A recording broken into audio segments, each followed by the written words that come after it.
अब हम देखते हैं धारा और अनुगमन वेग के बीच में संबंध। धारा और अनुगमन वेग के बीच में क्या संबंध होता है इसके बारे में देखते हैं। ठीक है, पिछले वीडियो में हम लोगों ने देखा था कि एक ये चालक तार है ड्रिफ्ट वेलोसिटी जिसमें हम लोगों ने देखा था, और इसमें क्या होता है फ्री इलेक्ट्रॉन होते हैं। इसमें क्या होता है फ्री इलेक्ट्रॉन होते हैं, और ये जब हम इनको क्या देते हैं वोल्टेज देते हैं, विभव देते हैं, तो यहाँ वैद्युत क्षेत्र उत्पन्न होता है और ये इधर गति करने लगते हैं। ठीक है, किधर गति करने लगेंगे इधर। अब ये इलेक्ट्रॉन किधर गति करने लगेंगे इधर। किस वेग से बच्चों, वीडी वेग से, ड्रिफ्ट वेलोसिटी से। ठीक है, अब जब इधर गति करने लगेंगे तो बच्चों हम मान लो एक ये तार लिए है, ये क्या है तार। तार की लंबाई बच्चों कितना है, मान लेते हैं स्मॉल एल है। तार का जो क्रॉस सेक्शन एरिया है, अनुप्रस्थ परिच्छेद जिसको हम लोग कहते हैं क्रॉस सेक्शन एरिया, ये सामने से क्या दिख रहा है वृत्ताकार दिख रहा है, तो ये सामने से जो दिख रहा है ना यही क्या हो गया क्रॉस सेक्शन एरिया हो गया। ठीक है, अब ये अगर क्रॉस सेक्शन एरिया हो गया तो बच्चों यहाँ पर जैसे हमने लगाया, ये लंबाई है, ये पी सिरा है और ये क्यू सिरा है, तो बच्चों यहाँ जैसे हमने यहाँ पर लगाया सेल, तो ये प्लस और ये माइनस, आप जानते हो वैद्युत क्षेत्र कहाँ प्लस से माइनस की ओर उत्पन्न होता है, तो ये वैद्युत क्षेत्र इस दिशा में उत्पन्न हो गया। ठीक है, तो आप जानते हो कि जैसे वैद्युत क्षेत्र यहाँ उत्पन्न होता है तो इलेक्ट्रॉन को ये पकड़ खींचने लगता है, और इलेक्ट्रॉन थर्मल वेग से ना चल के, उष्मीय वेग से ना चल के ड्रिफ्ट वेलोसिटी से ऐसे जाने लगते हैं। ठीक है, तो जब वो जाने लगते हैं तो उस ड्रिफ्ट वेलोसिटी से कितना बच्चों के कहते हैं करंट हमें प्राप्त होता है, यही हमें देखना है। ठीक है, कितना हमें करंट प्राप्त होता है। ठीक है, तो बच्चों ये डेरिवेशन बहुत इंपॉर्टेंट है, कई बार आपके बोर्ड एग्जाम में पूछा भी गया है। ठीक है, तो उम्मीद करता हूं आप अच्छे से इसे समझोगे, और बच्चों पूरा इसी तरीके से अगर लिखोगे ना, स्टेप बाय स्टेप समझाना। देखो एग्जामिनर को ये नहीं पता, यहाँ हम आपको डायरेक्ट समझा देंगे, डायरेक्ट फॉर्मूला डिराइव करा देंगे, लेकिन आपको लिखना कहाँ पड़ेगा कॉपी में, और एग्जामिनर को समझाना पड़ेगा ये चीज है, यहाँ से ये चीज हो रहा है। ये जब तक एग्जामिनर को नहीं समझ में आएगा अच्छे से, तब तक बच्चों एग्जामिनर क्या कहते हैं नंबर बेहतर नहीं देगा। 5 नंबर क्वेश्चन होगा, आपको 3.5 नंबर देगा, 4 नंबर देगा, 1 नंबर काट लेगा। ठीक है, तो आइए यहाँ बात करते हैं। तो यहाँ पर देखते हैं बच्चों कि माना ए अनुप्रस्थ परिच्छेद, अनुप्रस्थ परिच्छेद को बच्चों क्रॉस सेक्शन एरिया, ए अनुप्रस्थ परिच्छेद तथा स्मॉल एल लंबाई। ठीक है, स्मॉल एल लंबाई, ये इसकी क्या होगा स्मॉल एल लंबाई, और अनुप्रस्थ परिच्छेद तार को अगर सामने से बच्चों देखो क्या ऐसे ही दिखेगा, तो इसका जो क्षेत्रफल है बच्चों यही कहलाएगा ए कहलाएगा। ठीक है, तो स्मॉल एल लंबाई के चालक तार पी क्यू के सिरों के बीच, चालक तार ये है, ये पी सिरा और ये क्यू सिरा के बीच एक सेल से जोड़कर इसके सिरों पर विभवांतर वी स्थापित करते हैं। एक ये बच्चों सेल है, ये किसका सिंबल है सेल का है, और इस सेल से हमने पी क्यू को जोड़ दिया और इनके दोनों सिरों पर हम लोगों ने पोटेंशियल डिफरेंस लगा दिया। ठीक है, जैसे पोटेंशियल डिफरेंस बच्चों लगता है, चालक में क्या हो जाता है ई तीव्रता के, जानते हो वैद्युत क्षेत्र का किससे डिनोट करते हैं ई से, तो ई तीव्रता का वैद्युत क्षेत्र उत्पन्न हो जाता है। अब जानते हो बच्चों जब वैद्युत क्षेत्र की तीव्रता उत्पन्न होगी तो वो बच्चों क्या करेगा विपरीत दिशा में इलेक्ट्रॉन को क्या करेगा खींचेगा, वो क्या करेगा खींचेगा, ये प्लस इस इलेक्ट्रॉन को क्या करेगा खींचेगा, तो यहां से जिससे इलेक्ट्रॉन वैद्युत क्षेत्र के विपरीत दिशा में अनुगमन वेग वीडी से गति करने लगता है। ठीक है, तो वैद्युत क्षेत्र की दिशा ये और इलेक्ट्रॉन की गति करने की दिशा बच्चों ये, दोनों दूसरे के विपरीत। अब बच्चों इतना हो गया। ठीक है, ये तो स्ट्रक्चर के बारे में। अब क्या होता है, अगर मैंने यहाँ कहा कि स्मॉल टी समय में, मान लो जो हमारा समय है वो बहुत स्मॉल है, स्मॉल टी समय में किसी परिच्छेद मतलब किसी क्रॉस सेक्शन, मान लो हम यही क्रॉस सेक्शन ले लिए, ये वाला क्रॉस सेक्शन हमने ले लिया, इस क्रॉस सेक्शन से स्मॉल टी से इस क्रॉस सेक्शन से क्या कहते हैं गुजरने वाला क्यू आवेश हो, मतलब यहां से हर टी समय में कितना आवेश जा रहा है क्यू समय, और टी समय में जो क्यू आवेश जाएगा वही तो करंट आई बनाएगा।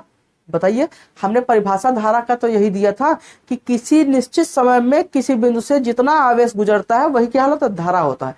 तो बच्चों स्मॉल क्यू आवेश हो तो तार में उत्पन्न धारा कितना होगा, तो आई बराबर क्यू अपान बच्चों क्या हो जाएगा टी हो जाएगा। और ये बच्चों हम लोगों ने समीकरण 1 बना दिया। ठीक है, अब यही हम कहते हैं कि अगर स्मॉल टी समय में इलेक्ट्रॉन द्वारा तय की गई दूरी निकालूं तब।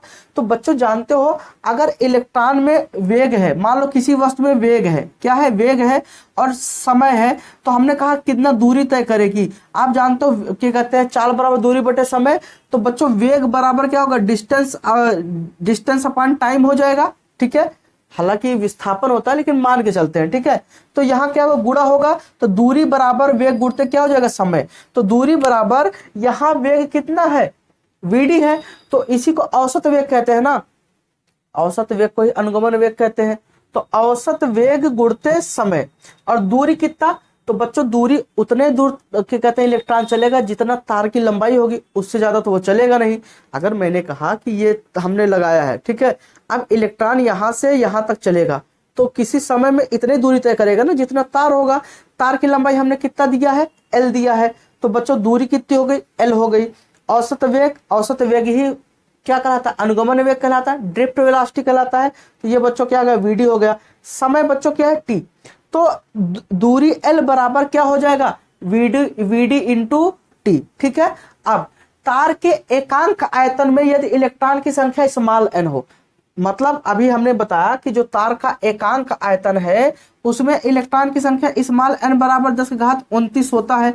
तो हमने कहा कि ये जो तार है अगर इसका हम एक पार्टिकुलर आयतन ले, एक यूनिट के कहते हैं आयतन ले, तो उसमें कितने इलेक्ट्रॉन उपस्थित होते हैं, स्मॉल एन। तो अगर एक छोटे से मान लो के कहते हैं ये चालक तार है, अब ये तार का जो इतना सिरा है ये एकांक आयतन है। अगर ये इतना एकांक आयतन है, अगर इसमें एन है तो पूरे में कितना होगा, तो बच्चों जितना इसकी क्या होगी, क्या कहते हैं, इसका आयतन पूरे तार का होगा। तो क्या हो जाएगा, पूरे तार में हो तो तार में इलेक्ट्रॉन की कुल संख्या, अगर एकांक आयतन में मान लो बच्चों एक कमरा है, ठीक है, एक कमरा है, हमने कहा कि कमरे का आयतन, कमरे के एकांक आयतन में 4 लोग हैं।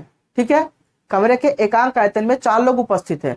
तो अब अगर कमरे का कुल आयतन कितना है, 10, तो बताओ पूरे आयतन में कितना उपस्थित होंगे, तो 4 गुणते 10। तो ऐसे बच्चों अगर एकांक आयतन में स्मॉल एन इलेक्ट्रॉन है, तो अगर पूरे का क्या कहते हैं तार का आयतन कितना हो, मान लीजिए कुछ भी हो, वी हो मान ले, तो क्या होगा, उसके आयतन में हम क्या करें, मुक्त इलेक्ट्रॉन से गुणा कर देंगे।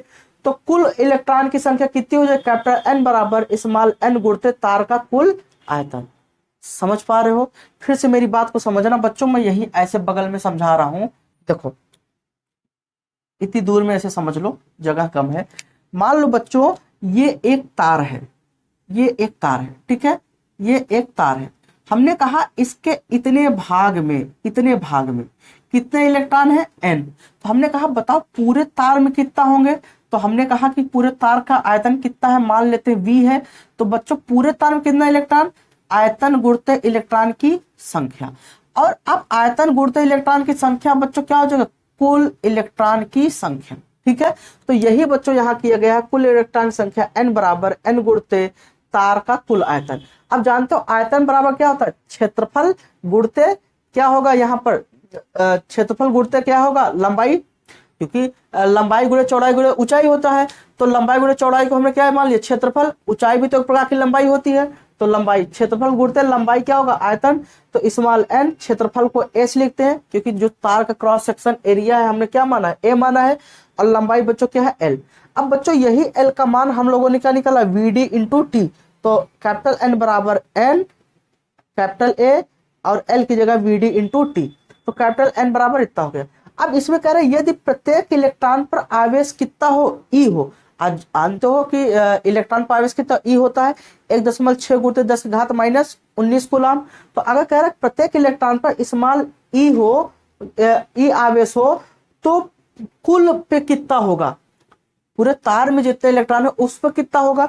तो बच्चों क्या होगा, क्यू बराबर कुल इलेक्ट्रॉन की संख्या, कुल इलेक्ट्रॉन संख्या कितनी, कैपिटल एन, एन इंटू ई। समझ में आ गया। तो अब बच्चों यहीं पर हम क्या करेंगे, एन का मान रखेंगे। ठीक है, तो थोड़ा मैं इधर मिटा रहा हूं, आप नोट कर लीजिएगा, ये बहुत इंपॉर्टेंट डेरिवेशन है, ये लगभग समझ में आ गया, समझो आपकी आधी तकलीफ दूर हो गई। ठीक है, अब बच्चों यहां पर हम बात करेंगे, यहां पर हम क्या बात करेंगे, Q बराबर अगर बच्चों आपका N इंटू ई है तो यहां से N का मान बच्चों क्या है, क्या यही है N का मान, बताओ। तो यहां रखेंगे small n a VD into T, ये बच्चों किसका मान होगा, Q का मान हो गया, ठीक है। अब यहां से Q का मान समीकरण किसमें बच्चों, एक में रखने पर, अब बच्चों अगर समीकरण एक में हमने इस Q का मान रख दिया तो बताओ क्या होगा, तो देखते हैं बच्चों क्या होगा, ठीक है। तो यहां से बच्चों I बराबर Q अपान टी, और यहां से Q का मान बच्चों कितना है, N A VD into T upon T, T से टी कैंसिल हो गया, तो क्या हो गया I बराबर N, अच्छा एक चीज बच्चों छूट गया, ये देखो हमने N का मान इतना रखा और E का मान यहां नहीं लिया, ये E, तो यहां से क्या हो जाएगा बच्चों, ये E भी है, ठीक है। तो क्या हो गया N A V D into E, तो हम इसे ऐसे बोल सकते हैं N E A V D, ठीक है। तो यही बच्चों धारा और अनुगमन वेग के बीच में क्या होता है, रिलेशन होता है। तो अनुगमन वेग और धारा के बीच में क्या संबंध होता है, पता चल गया ना। तो धारा और अनुगमन वेग के बीच में यही रिलेशन होता है। तो अब यहीं से अगर आप अनुगमन वेग निकालना चाहो तो आप निकाल सकते हो। तो बच्चों देखो n क्या है, एकांक आयतन में मुक्त इलेक्ट्रॉन, ठीक है।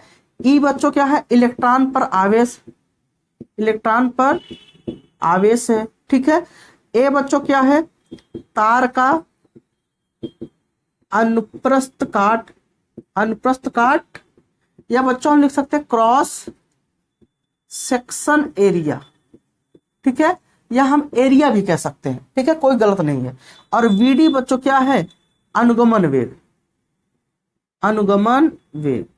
और इसी को बच्चों हम क्या कहते हैं, ड्रिफ्ट वेलोसिटी, क्या कहते हैं, ड्रिफ्ट वेलोसिटी, समझ में आ गया। आई तो आप जानते हो करंट ये है। अगर यही से बच्चों अगर वीडी का मान निकालें तो क्या इतने को हमें इधर भेजना पड़ेगा, तो अगर हमें वीडी निकालना है तो हम क्या करेंगे, आई अपान इतने को हम इधर भेजेंगे, NEA हो जाएगा, समझ में आ गया बच्चों। तो ये बच्चों क्या हो गया, ये भी फार्मूला हो गया, ठीक है। अगर इसका मात्रक देखें तो एम्पियर होगा, ठीक है, धारा का मात्रक एम्पियर, और अनुगमन वेग का मात्रक तो मीटर प्रति सेकंड। बच्चों हमने पिछले क्लास में कहा था कि चाहे जो वेग हो मात्रक उसका हमेशा क्या होगा, मीटर प्रति सेकंड। तो उम्मीद करता हूँ ये चीज आपको समझ में आया होगा। बताओ बच्चों समझ में आया ना। अब बच्चों यहां से एक चीज की और बात कर लेते हैं कि अब यहां जरा एक चीज क्या देखते हैं कि थोड़ा समझिएगा बच्चों, यहां पर ये देखते हैं कि करंट और अनुगमन वेग के बीच में संबंध है, धारा और अनुगमन वेग के बीच में संबंध है। तो यहां से देखते हैं, हम लोग जानते हैं I बराबर NEA VD, ठीक है। अब जरा देखो किसी तार में मुक्त इलेक्ट्रॉन क्या होंगे, हमेशा कांस्टेंट रहेंगे। कोई तार है उसमें जो फ्री इलेक्ट्रॉन वो क्या होंगे, कांस्टेंट होंगे, उनकी एक निश्चित संख्या होगी, अधिक से अधिक कितना 10⁻29, तो ये बच्चों क्या हो गया, कांस्टेंट हो गया। इलेक्ट्रॉन पर आवेश कितना होता है, 1.6 × 10⁻−19 कूलम, ये भी बच्चों क्या हो गया, कांस्टेंट हो गया। क्या ये बदल सकता है, नहीं बदल सकता ना, तो ये क्या हो गया, कांस्टेंट। क्षेत्रफल हमने बच्चों अगर कह दिया तार ये हमारा है, अगर हमारा ये तार है इसका क्षेत्रफल फिक्स है ना, क्या हम कम ज्यादा कर सकते हैं, क्या नहीं कर सकते। तो बच्चों क्षेत्रफल भी क्या हो गया, कांस्टेंट हो गया। तो बच्चों NEA क्या हो गया बच्चों, कांस्टेंट हो गया। ये क्या हो गया, इतना कांस्टेंट हो गया। तो क्या हो गया, अगर कांस्टेंट इतना, अगर बच्चों क्या हो गया, कांस्टेंट हो गया, तो अगर हम इसको कांस्टेंट को हटाएंगे तो यहाँ क्या लगेगा, प्रोपोर्शनल लगेगा, और ये क्या हो जाएगा, VD, क्या हो जाएगा, VD। तो अब यहां करंट और इसके बीच में संबंध क्या बना, डायरेक्ट प्रोपोर्शनल का।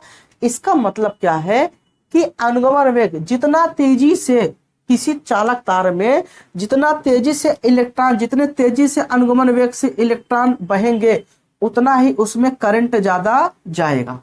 अगर अनुगमन वेग का मान कम हो गया तो करंट का मान क्या हो गया, कम हो गया।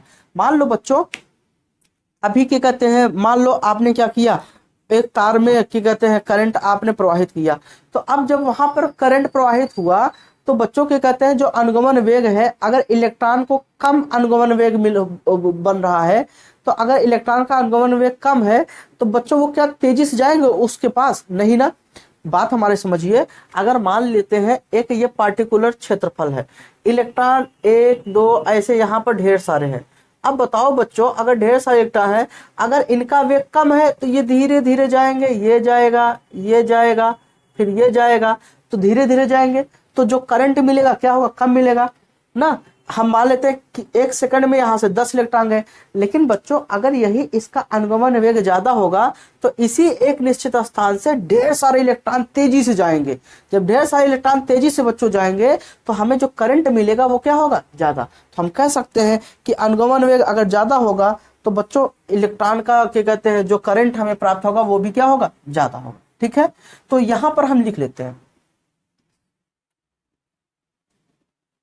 यहां पर हम लिख लेते हैं, लिखेंगे अर्थात चालक तार में, अर्थात चालक तार में मुक्त इलेक्ट्रॉन का अनुगमन वेग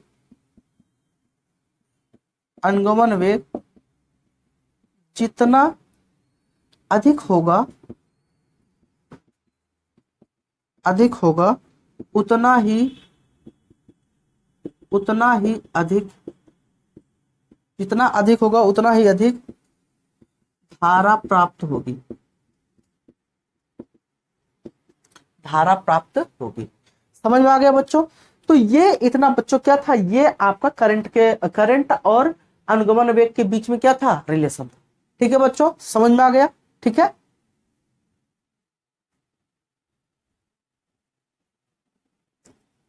आइए बच्चों अब अगला टॉपिक देखते हैं, अनुगमन वेग की वैद्युत क्षेत्र पर निर्भरता। मतलब अब तक हमने देखा कि वैद्युत धारा और अनुगमन वेग के बीच में क्या संबंध है, ये हम लोगों ने देखा। अब हम देखेंगे कि अनुगमन वेग और वैद्युत क्षेत्र के बीच में क्या रिलेशन है, कैसे वो डिपेंड करता है वैद्युत क्षेत्र की तीव्रता पे। ठीक है, तो बच्चों आइए शुरू करते हैं इस टॉपिक को। ठीक है, तो इसमें बच्चों जैसे मान लो एक ये क्या है, कंडक्टर है, ये बच्चों क्या है, एक कंडक्टर है, और यहां से हमने इसको बैटरी से सेल से जोड़ दिया। जैसे हमने सेल से जोड़ा फिर वही कहानी होगी, यहाँ पर प्लस सिरा, ये माइनस सिरा, और इसकी लंबाई L। तो बच्चों इलेक्ट्रॉन किधर जाने लगेंगे, इधर गति करने लगेंगे, किधर, इधर, इधर गति करने लगेंगे। और किस वेग से बच्चों, VD वेग से, अनुगमन वेग से। और इस पर जो वैद्युत क्षेत्र लगेगा बच्चों वो किधर लगेगा, इधर, प्लस से माइनस की ओर। अब आप जानते हो बच्चों कि अगर इस पर वैद्युत क्षेत्र लगेगा तो यहां पर वैद्युत क्षेत्र के कारण इलेक्ट्रॉन पर लगने वाला बल, तो वैद्युत क्षेत्र के कारण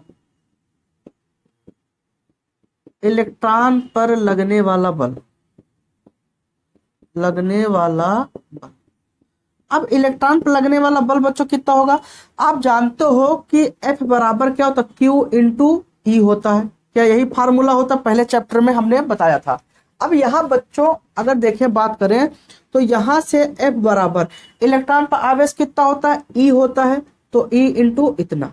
अब बच्चों ये इधर दिशा है लेकिन बल किधर लग रहा है, इधर, तो ये क्या हो जाएगा, माइनस।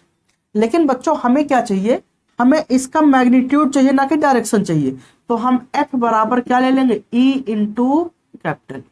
ठीक है, अब इलेक्ट्रॉन में बच्चों क्या होता है, मान लो अगर ये इलेक्ट्रॉन है, ये क्या है, इलेक्ट्रॉन है, इसमें बच्चों क्या होगा, द्रव्यमान m होगा, और जब ये गति करेगा तो इसमें कुछ ना कुछ त्वरण उत्पन्न होगा। जब ये गति करेगा त्वरण उत्पन्न, क्योंकि आप जानते हो किसी वस्तु पर जब फोर्स लगता है तो द्रव्यमान गुणित त्वरण। तो अगर इलेक्ट्रॉन पर बल लग रहा है तो बच्चों क्या होगा, इसमें त्वरण उत्पन्न होगा, तो लगने वाला बल कितना हो जाएगा, m इंटू ए बराबर small e into capital E।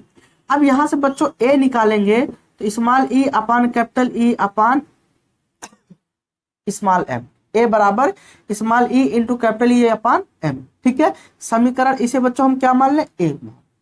अब बच्चों ये बताओ, जब हमने तार को नहीं लगाया था, बात को समझिएगा, जब यहाँ पर तार में इलेक्ट्रॉन था, तो जब हमने यहाँ कनेक्शन नहीं लगाया था बच्चों, तो ये किस वेग से, जब कनेक्शन यहाँ नहीं था कुछ भी, तो ये किस वेग से गति कर रहा होगा? तो आप कहोगे सर जी उष्मीय वेग से, और उष्मीय वेग बच्चों कितना होगा? u होगा। लेकिन जब हमने यहाँ पर कनेक्शन लगा दिया ऐसे, तब इस पर क्या लगेगा? बल लगेगा, और वो बल त्वरण कितना लगाएगा? a लगाएगा। तो किसी समय में आगे चल के उसका वेग u से कितना हो जाएगा? v होगा कि नहीं? आप मान लो आप चल रहे हो ऐसे, आप चल रहे हो, मान लो ये आप हो, आप चल रहे हो किस वेग से? u वेग से। हम पहुंचे पीछे से, आपको धक्का मार दिए, तो किसी समय में आपका वेग बढ़ के क्या हो जाएगा बच्चों? v हो जाएगा ना किसी समय में। और जिस वेग से, जिस बल से हमने धक्का मारा, उसका त्वरण बच्चों कितना? a। तो आप जानते हो कि जब किसी वस्तु पर बल लगता है तो वहां पर क्या गति का समीकरण लग जाएगा? तो गति का जो समीकरण होगा बच्चों, गति का जो समीकरण होगा वो क्या होगा? वो यही होगा ना, v बराबर u प्लस AT। बताओ बच्चों, क्या यही होगा? अब बच्चों यहां से अगर मैं एक इलेक्ट्रॉन की बात करूं, पहले इलेक्ट्रॉन की, तो v1 बराबर u1 प्लस a। भाई इलेक्ट्रॉन, सभी इलेक्ट्रॉन पर लगने वाला बल सेम होगा, लगने वाला बल सेम होगा, लेकिन सभी इलेक्ट्रॉन का वेग अलग अलग होगा। ठीक है, कुछ भी हो सकता है।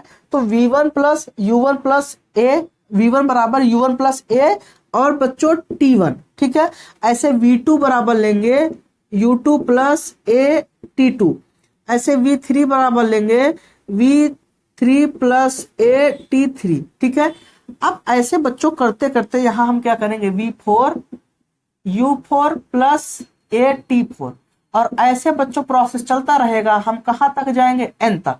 तो क्या हो जाएगा? vn बराबर un प्लस a tn। बताओ बच्चों, अगर हम एनवा, जैसे ये चौथा था, ये तीसरा था, ये दूसरा था, ये पहला था, ऐसे बच्चों एनवा लें तो क्या हो जाएगा? सीधा सीधा un प्लस a tn। ठीक है, हो जाएगा। अब बच्चों हम क्या करेंगे? इस v का हम औसत निकालते हैं, मतलब सबको जोड़ते हैं। अगर v1 plus v2 plus v3, और ऐसे बच्चों कहां तक? vn, और इसका औसत निकालो तो n। बताओ बच्चों, अब ये हो गया, सभी इलेक्ट्रॉन का वेग अलग अलग है। ठीक है, ये मान लो पहले इलेक्ट्रॉन का वेग है, ये दूसरे इलेक्ट्रॉन का, ये तीसरे, और सभी इलेक्ट्रॉन का वेग हमने निकाल दिया। और बच्चों हमने इसको क्या किया? जोड़ा। तो v1 का मान यहाँ क्या रखेंगे? u1 plus a t1। बताओ बच्चों, ऐसे रखेंगे v2 का मान u2 प्लस a t2, क्योंकि ये हमने निकाला है। v3 का मान ऐसे आगे हम कहां तक जाएंगे? vn। तो बच्चों क्या हो जाएगा? un plus a tn। ठीक है, बटे में क्या हो जाएगा बच्चों? n, क्योंकि यहाँ n किया तो यहाँ क्या हो जाएगा? n। समझ पा रहे हो ना? हम कुल मिला के बच्चों क्या करना चाहते हैं? औसत वेग निकालना चाहते हैं, इस वेग का औसत निकालना चाहते हैं। तो औसत का मतलब ही होता है कि सबको जोड़कर जितनी संख्या उसी से क्या कर दो? भाग कर दो। अब बच्चों आप जानते हो, ये पहले इलेक्ट्रॉन का वेग, ये दूसरे का, सभी इलेक्ट्रॉनों का हमने औसत वेग निकाला, और औसत ही वेग बच्चों क्या होती है? ड्रिफ्ट वेलोसिटी होती है। तो हम इसको vd लिख सकते हैं। बताओ बच्चों, लिख सकते हैं ना? तो ये vd हो गया। अब यहां से देखो बच्चों, अगर मैं इस ब्रैकेट को ओपन करूं तो ये u1 u2 u3 u4 u5 ऐसे डॉटेड कहां? un तक जा सकते हैं। बात को समझो, जैसे यहां मान लो, यहां देखो u1 plus a t1, u2 plus a t2 plus u3 plus a t3। क्या प्रोसेस ऐसे जाएगा? कहां तक? un plus a tn।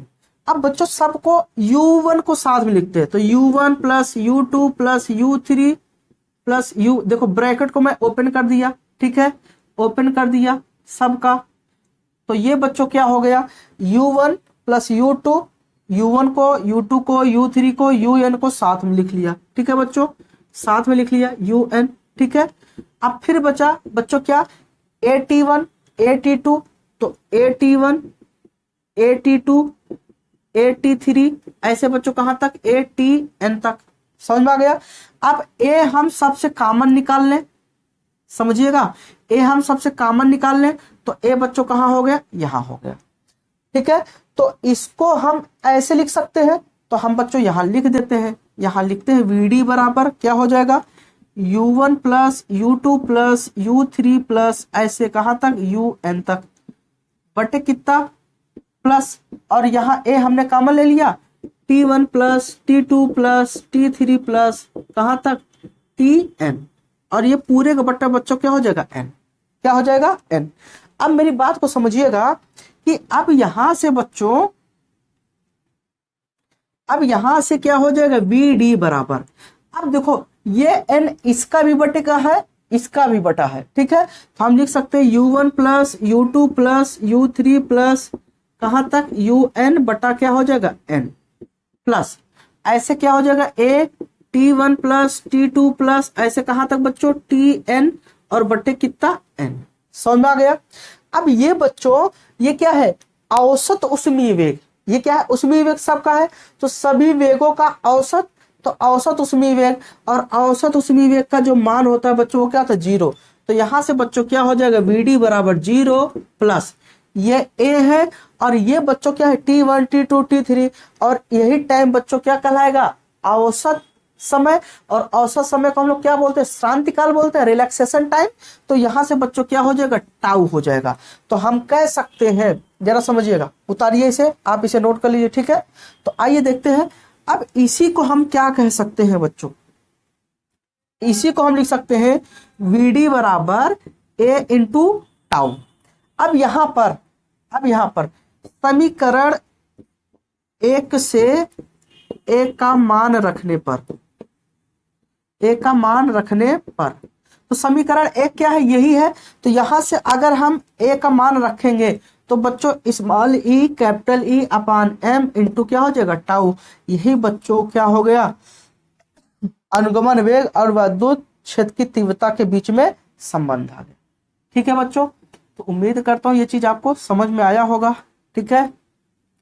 अच्छा आगे थोड़ा और बढ़ते हैं, एक दो चीज और मैं आपको बताता हूं, जैसे अब यहाँ पर क्या प्रभाव पड़ता है, क्योंकि हम देख रहे ना अनुगमन वेग और विद्युत क्षेत्र की तीव्रता पर क्या निर्भरता है, क्या डिपेंडेंसी है, ठीक है। तो एक चीज देखते हैं, हमारे पास जो फार्मूला बच्चों आया है वो है VD बराबर E capital E small m into tau, ठीक है। अब बच्चों ये श्रांतिकाल ME, अगर इन सबको छोड़ के अगर इसके सब बीच में संबंध देखो तो VD प्रोपोर्शनल क्या है E है, इनके बीच में कैसा संबंध है डायरेक्ट संबंध। अगर बच्चों डायरेक्ट संबंध है, इसका मतलब क्या है कि अगर विद्युत क्षेत्र हम ज्यादा लगाएंगे, मतलब जो बैटरी का वोल्टेज है जितना ज्यादा रहेगा विद्युत क्षेत्र उतना ही ज्यादा मिलेगा, और विद्युत क्षेत्र जितना ज्यादा रहेगा तो वो उतना तेजी से, देखो अगर ये बैटरी का वोल्टेज ज्यादा रहेगा तो विद्युत क्षेत्र बच्चों क्या होगा ज्यादा होगा, विद्युत क्षेत्र ज्यादा रहेगा, अगर ये ज्यादा रहेगा तो इलेक्ट्रॉन पर ज्यादा से ज्यादा बल लगाएगा ना, तो ज्यादा से ज्यादा बल लगा के जब पकड़ खींचेगा तो ये इलेक्ट्रॉन तेजी से भाग के इधर जाएंगे, जब तेजी से इधर भाग के जाएंगे तो इनका जो अनुगमन वेग होगा वो भी क्या हो जाएगा बढ़ जाएगा। तो जितना ज्यादा हम इसको वोल्टेज देंगे पोटेंशियल देंगे उतना ज्यादा इसका अनुगमन वेग बढ़ेगा, ठीक है। तो हम कह सकते हैं कि जब हम विद्युत क्षेत्र की तीव्रता को बढ़ाते हैं तो अनुगमन वेग का मान बच्चों क्या हो जाता है बढ़ जाता है। समझ में आ गया। अब एक चीज बच्चों और देख लो जरा, एक चीज की और यहाँ बात कर लेते हैं, ठीक है। एक फार्मूला होता है विद्युत विभव चैप्टर में आप लोगों ने पढ़ा है, एक फार्मूला क्या होता है, एक होता है E बराबर V अपान L, विद्युत क्षेत्र की तीव्रता बराबर विभव बटा लंबाई, ठीक है, या विभव बटा दूरी। तो अब इस E की जगह पर यहां रख सकते हैं, तो क्या होगा VD बराबर small e capital E tau upon क्या हो जाएगा M। अब यहां पर अगर हम रखें बच्चों तो क्या हो जाएगा VD बराबर स्मॉल e, इसके जगह पर V क्या हो जाएगा टाउ क्या हो जाएगा M इंटू L, ठीक है, क्या हो जाएगा M इंटू L। अब बच्चों यहां से अगर अब हम देखें तो ये फार्मूला बन गया, ये क्या बन गया फार्मूला। अब यहां से बच्चों हम लोग देखते हैं पहला नंबर देखें कि जो VD है वो डिपेंड किस पे कर रहा है, डायरेक्ट विभव पे डिपेंड कर रहा है। तो VD प्रोपोर्शनल विभव पर, वोल्टेज पर, V क्या है वोल्टेज है, ये V क्या है वोल्टेज विभव, या हम विभवांतर कह सकते हैं। अगर ये विभवांतर है तो डायरेक्ट संबंध है, डायरेक्ट डिपेंड कर रहा है। तो बच्चों विभव का ज्यादा मान रहेगा तो अनुगमन वेग ज्यादा होगा, और बच्चा अभी तो समझाया ना कि विभव जितना ज्यादा होगा वैद्युत क्षेत्र की तीव्रता उतनी ज्यादा होगी, वैद्युत क्षेत्र की तीव्रता उतनी ज्यादा होगी तो अनुगमन वेग का मान भी क्या होगा, ज्यादा होगा। तो सीधा सीधा अगर विभव बढ़ाओगे तो अनुगमन वेग बढ़ेगा, और अनुगमन वेग बढ़ने का मतलब बच्चों हमने अभी पिछले क्लास में रिलेशन बताया था, आई प्रोपोर्शनल वीडी। तो जितना ज्यादा अनुगमन वेग रहेगा उतना ज्यादा हमें करंट मिलेगा। इसीलिए कहते हैं कि छोटी बैटरी से कम करंट मिलता है, ज्यादा वोल्ट की बैटरी से हमें ज्यादा करंट मिलता है। आप लोग देखते हो, ठीक है। शादी विवाह होता है तो हम जो इंजन वगैरह लाते हैं, जनरेटर जो होता है बच्चों वो लाते हैं, कम पावर का होता है तो ज्यादा लोड नहीं ले पाता, ज्यादा लोड चाहिए होता तो हमें ज्यादा पावर का लाना पड़ता है, ठीक है। कभी कभी दो दो तीन तीन क्या कहते हैं जनरेटर आते हैं, आप लोग देखे होंगे ना शादी विवाह में ऐसा होता है। तो बच्चों दूसरा क्या है, दूसरा अगर देखें तो ये जो विभव है वो डिपेंड लंबाई की किस अपोजिट है, लंबाई क्या है व्युत्क्रमानुपाती क्योंकि उल्टा है, तो इनवर्सली प्रोपोर्शनल एल। इसका मतलब चालक तार की जितनी ज्यादा लंबाई होगी उतना कम विभव होगा। मतलब जाहिर सी बात है, अगर ये तार है, अगर यहाँ हमने लगा दिया यहाँ से, अब इलेक्ट्रॉन यहाँ ए से बी, अब इलेक्ट्रॉन इधर से आ रहा है तो लंबाई कम है तो जल्दी से इधर आएगा, और बच्चों लंबाई ज्यादा है तो जाहिर सी बात है ज्यादा दूर तक करेगी तो जाहिर सी बात है विभव क्या हो जाए, ये अनुगमन वेग क्या हो जाए, कम हो जाएगा, ठीक है। तो लंबाई ज्यादा अनुगमन वेग कम, लंबाई कम अनुगमन वेग ज्यादा। और तीसरी बात बच्चों करते हैं कि जो अनुगमन वेग होता है, अनुगमन वेग, अनुगमन वेग पर क्षेत्रफल का कोई प्रभाव नहीं पड़ता, कोई प्रभाव नहीं पड़ता, ठीक है बच्चों। अनुगमन वेग पर क्षेत्रफल का कोई प्रभाव नहीं पड़ता, क्यों? क्योंकि क्या फार्मूले में कहीं आपको एरिया दिख रहा है? नहीं ना। अगर नहीं दिख रहा तो कोई इफेक्ट नहीं पड़ेगा। समझ में आ गया बच्चों? तो उम्मीद करता हूं ये चीज, ये डेरिवेशन आपको समझ में आया होगा, जो हमने पिछले क्लास में पढ़ा है वो भी, और आज का जो जितना मैंने डेरिवेशन बताया यही से आपका बच्चा न्यूमेरिकल बनेगा, ठीक है। और यही समझ लो इस चैप्टर के न्यूमेरिकल की शुरुआत, अच्छे अच्छे न्यूमेरिकल यहीं से शुरू होते हैं, और आपके परीक्षा में यहाँ से रिपीटेड क्वेश्चन होते हैं। कई बार पूछा गया है अनुगमन वेग तथा वैद्युत क्षेत्र के बीच में संबंध, ये कहे तब भी आपको यही निकालना है। अगर ये कहे अनुगमन वेग वैद्युत क्षेत्र की तीव्रता पर कैसे निर्भर करता है, डेरिवेशन करके आप सीधा बता दो कि डायरेक्ट निर्भर करता है। क्षेत्र अगर वैद्युत क्षेत्र तीव्रता बढ़ाएंगे तो अनुगमन वेग बढ़ जाएगा, यही आपको प्रूफ करके दिखाना पड़ता है। समझ में आ गया बच्चों? तो आज के लिए इतना ही। अगर आपने चैनल को सब्सक्राइब नहीं किया तो जरूर कर लें, और आप अच्छे से रेगुलर पूरा क्लास करें, हम बहुत अच्छे से पढ़ाएंगे, आप टेंशन ना लीजिए, ठीक है। और अगर हमारे अंदर कोई कमियां आपको निकल रही हैं, अगर आप कोई सलाह देना चाहते हो तो आप कमेंट में जरूर लिखिएगा, ठीक है। Thank you.